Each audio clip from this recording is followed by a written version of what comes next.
விடாமுயற்சி ட்ரெய்லர் பார்த்து விஜய் சொன்ன வார்த்தை.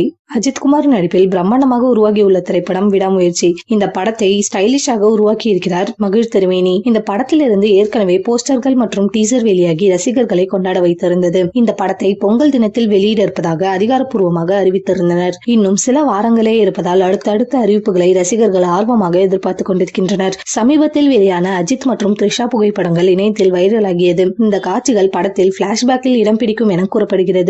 அஜித் மிகவும் ஸ்லிம்மாக இருப்பதை பார்த்து ரசிகர்கள் அசந்து போயிருக்கின்றனர். தற்பொழுது வெளியான அஜித்தின் லுக் எல்லோரையும் கவர்ந்துள்ளது. படத்தை தியேட்டரில் பார்க்க ரசிகர்கள் ஆவலாக காத்துக் கொண்டிருக்கின்றனர். இந்த நிலையில் இந்த படத்தின் ட்ரெய்லர் மிக சிறப்பாக உருவாக்கியுள்ளனர் படக்குழுவினர். விரைவில் இதனை அதிகாரப்பூர்வமாக வெளியிட திட்டமிட்டுள்ளனர். இந்த ட்ரெய்லரை ஒரு சில பிரபலங்களுக்கு திரையிட்டுள்ளதாக செய்திகள் வெளியாகி இருக்கிறது. தளபதி விஜயும் இந்த ட்ரெய்லரை பார்த்து படக்குழுவை பாராட்டி இருக்கிறார். அனிருத் தான் இவருக்கு காண்பித்துள்ளதாக கூறப்படுகிறது. தளபதி 69 படத்திற்கும் அனிருத் தான் இசையமைக்கிறார் என்பது குறிப்பிடத்தக்கது. ட்ரெய்லர் ரசிகர்களுக்காக மிகப்பெரிய சர்ப்ரைஸாக இருக்கும் என எதிர்பார்க்கலாம். தற்பொழுது அனிருத் தீவிரமாக இந்த படத்திற்கு பின்னணி இசை அமைத்து வருகிறார். இந்த படம் பொங்கல் தினத்தில் வெளியாக இருப்பதால் வசூல் அதிக அளவில் அள்ளும் நம்பிக்கையுடன் காத்துக் கொண்டிருக்கின்றனர். அஜித்தின் படங்கள் பொங்கல் தினத்தில் வெளியானால் மிகப்பெரிய வெற்றி இருக்கிறது. விடாமுயற்சி திரைப்படம் அதே போல பிளாக் பஸ்டர் ஹிட் அளிக்கும் என எதிர்பார்க்கலாம்.